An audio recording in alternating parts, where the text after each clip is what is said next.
Hello students, मैं हूं श्वेता। स्वागत है आप सभी का मेरे इस यूट्यूब चैनल लखनऊ लर्निंग में। लिसनर्स, आज की इस वीडियो में हम रिपोर्ट राइटिंग के बारे में जानेंगे कि रिपोर्ट राइटिंग होता क्या है।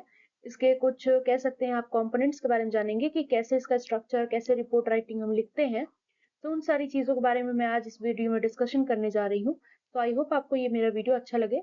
लिसनर्स, एक और बात, अगर अभी तक आपने हमारे इस चैनल को लाइक, शेयर एंड सब्सक्राइब ना किया हो, प्लीज करें और अपने दोस्तों के साथ जरूर शेयर करें ताकि उन तक भी ये चीजें पहुंचे। अब आइए देखते हैं रिपोर्ट राइटिंग होती क्या है। सो रिपोर्ट राइटिंग बेसिकली, लिसनर्स मैं आपको बता दूं, देखिए वैसे तो मैंने आपको काफी सारे इसमें नोट्स प्रोवाइड कर देती हूँ, सो सिर्फ यहाँ पर एक्सप्लेनेशन होगी। तो रिपोर्ट राइटिंग होती क्या है, तो एक फॉर्मल वे है जिससे कि हम कोई भी जो इंफॉर्मेशन होती है उसको क्या करते हैं, प्रेजेंट करने का काम करते हैं, या फिर एक ऑर्गेनाइज मैनर में किसी चीज को फाइंड आउट करते हैं। बोला गया है कि ये बेसिकली ये किस चीज से रिलेटेड होगा, तो एक स्पेसिफिक टास्क से रिलेटेड होगा, रिसर्च या इन्वेस्टिगेशन से रिलेटेड होगा। इसका लक्ष्य क्या है, रिपोर्ट राइटिंग हम क्यों प्रिपेयर करते हैं? तो लिसनर्स, बेसिकली हम इसलिए प्रिपेयर करते हैं ताकि कोई भी इंफॉर्मेशन है उसको हम आसानी से, क्लियरली तरीके से क्या कर सके, दूसरों तक पहुंचा सके, और कंसाइजली टू एन ऑडियंस बोला गया है, और कंसाइज वे में हम ऑडियंस तक पहुंचा सके, ताकि एकदम शॉर्ट एंड सिंपल वे में ऑडियंस को समझ में आ जाए, है ना, रिकमेंडेशंस और कंक्लूजन्स के साथ। बोला गया है कि इसमें एक नीचे जो है आपका रिपोर्ट का स्ट्रक्चर दिया गया है, कंपोनेंट्स इंक्लूड किए गए हैं। तो वो क्या क्या चीजें होती हैं, तो उनके कौन कौन से चीजें हैं इंक्लूडेड अगर आप रिपोर्ट राइटिंग लिखते हो तो। देखिए वैसे ज्यादातर आप रिपोर्ट राइटिंग कहाँ लिखते हैं, तो अगर आपको याद हो तो इंग्लिश में जब हम लोग का पेपर हुआ करता था तो वहां पर रिपोर्ट राइटिंग लिखने आता था। तो हम कैसे लिखते थे, उस तरीके का फॉर्मेट हम कैसे क्या करते थे, उस टाइम पे तो हमें पता भी नहीं है कि इसका रिपोर्ट राइटिंग फॉर्मेट क्या होता था। बस हमें जैसे स्कूल में बताते हैं हम वैसे लिख देते थे। लेकिन देखिए लिसनर, जब एक प्रोफेशनल कोर्स कर रहे होते हैं तो प्रोफेशनली तरीके से सारी चीजें हमको पता होनी चाहिए। तो देखते हैं, इसमें पहला चीज आता है टाइटल पेज, जैसा कि आप देख रहे हो, इफ रिक्वायर्ड। अगर जरूरी है तो आप टाइटल पेज लिखिए। इस पेज में आपके क्या रिपोर्ट राइटिंग लिख रहे हो तो उसका टाइटल क्या है, फिर आप नाम डालोगे, डेट डालोगे, फिर किस डिपार्टमेंट या कोर्स अगर एप्लीकेबल है तो डालिए, वरना रहने दीजिए। फिर उसका दूसरा पॉइंट आता है लिसनर्स हमारा टेबल ऑफ कंटेंट, यानी कि फिर उसके बाद हम क्या करते हैं, कंटेंट लिखते हैं। यानी कि कंटेंट में सारे सेक्शन, सब सेक्शंस आ जाते हैं रिपोर्ट के, जिसमें कुछ नंबर्स होते हैं, और कह सकते हो कि रिपोर्ट इजीली तरीके से देख सकते हैं उसमें। नेक्स्ट आता है तीसरा पॉइंट, एग्जीक्यूटिव समरी। यानी कि तीसरे पॉइंट पे हम क्या दिखाते हैं, एग्जीक्यूटिव समरी को। यानी कि ये ब्रीफ ओवरव्यू होता है रिपोर्ट राइटिंग का, जो कि एक पेज से ज्यादा नहीं होना चाहिए। इसमें क्या क्या चीजें होंगी कि रिपोर्ट का पर्पस, रिपोर्ट आप क्यों लिख रहे हैं, किस पर्पस से लिख रहे हैं, क्या फाइंडिंग्स है, रिजल्ट्स क्या हैं, कंक्लूजन्स और रिकमेंडेशंस क्या हैं। तो इसमें हम ये सारी चीजें मेंशन करते हैं। फिर आता है हमारा इंट्रोडक्शन।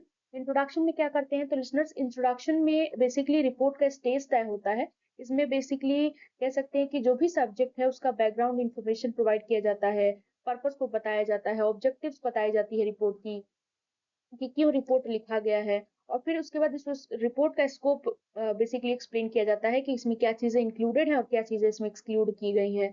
फिर उसके बाद हम मेथोडोलॉजी को आइडेंटिफाई करते हैं कि कैसे हमने इंफॉर्मेशन गैदर किया, कहाँ से किया, अगर जरूरी है तो हम सारी चीजें उसमें लिख देते हैं। उसके बाद आता है फिफ्थ पॉइंट, मेथोडोलॉजी की बात करें तो मेथोडोलॉजी क्या है, तो मेथोडोलॉजी मतलब ये है, इस सेक्शन में बेसिकली हम मेथड और प्रोसेस को अपनाते हैं, जो कि कैसे हमने कलेक्ट किया है डेटा, या फिर कैसे हमने रिसर्च को किया है। तो इसमें क्या क्या इंक्लूडेड होगा, तो अप्रोच जो भी यूज होता है, जैसे सर्वे से किया आपने, इंटरव्यू के मेथड के जरिए किया है, एक्सपेरिमेंट कर करके सीखा है, या फिर डेटा सोर्सेज, प्राइमरी डेटा के थ्रू किया है, सेकेंडरी डेटा के थ्रू किया है। प्राइमरी में आप खुद करते हो, सेकेंडरी में किसी और की हेल्प से करते हो। लिमिटेशंस क्या है कि किसी भी तरीके की एनी कॉन्स्टेंट या लिमिटेशंस क्या है इस मेथोडोलॉजी की। तो ये सब सारी चीजें हम देखते हैं। सिक्स पॉइंट आता है फाइंडिंग्स में, देखा देखा जाए लिसनर्स, तो रिजल्ट्स, फाइंडिंग्स यानी रिजल्ट्स, यानी इस सेक्शन में बेसिकली हम डेटा और इन्फॉर्मेशन जो भी कलेक्ट किए रहते हैं उसको हम प्रेजेंट करते हैं, और उनको एक ऑर्गेनाइज किया जाता है थीम और कैटेगरीज के द्वारा। उसमें आप क्या क्या इंक्लूड कर सकते हो, तो कैसे डेटा को क्लियरली प्रेजेंट करना है, मतलब चार्ट का यूज कर सकते हैं, ग्राफ के थ्रू आप बता सकते हैं, टेबल के थ्रू बता सकते हैं, कोई फिगर के थ्रू बता सकते हैं, जिस तरीके से चीजें हों उस तरीके से आप यूज कर सकते हैं।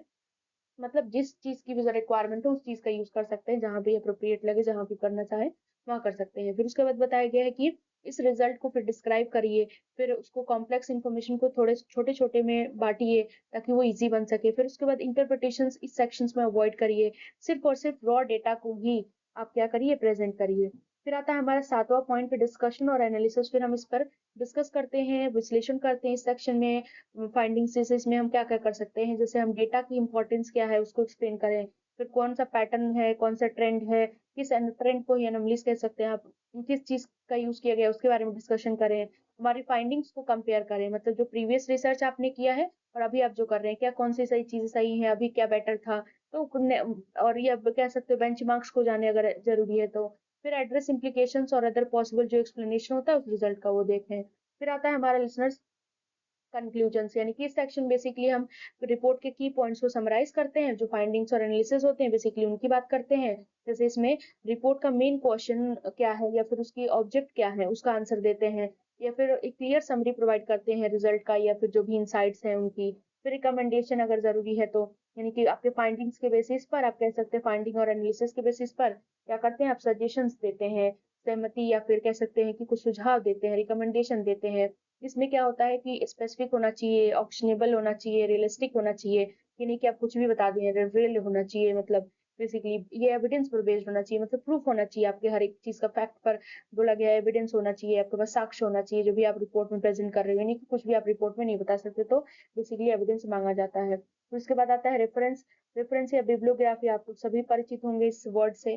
तो इसमें बेसिकली हम सारे सोर्सेज को एक जगह लिख देते हैं कि कहाँ से क्या चीजें की गई हैं। जैसे मान लीजिए कि कोई भी आप जब आप कोई ध्यान होगा जब आप प्रोजेक्ट वर्क बनाया करते थे स्कूल वगैरह में, तो आप लिखते थे ना बिब्लियोग्राफी में कि आपने ये चीज कहाँ से लिखी है, यानी किस रेफरेंस के तौर पे। तो हम क्या लिखते थे, बुक से लिखा है, कि हमने जो क्या कह सकते हैं आप डिक्शनरी से लिखा है, आर्टिकल से किसी से लिया है, या किसी गूगल से हमने लेकर के किया है, वेबसाइट कौन सी यूज की है, ये सारी चीजें लिख देते थे, या फिर बुक के ऑथर का नाम लिख देते थे। तो यही सारी चीजें इसमें भी होती हैं। फिर एक स्पेसिफिक सिटेशन स्टाइल हम फॉलो करते हैं, जैसे कि एपीए, एमएलए, शिकागो, ये सब जो अगर जरूरत है तो।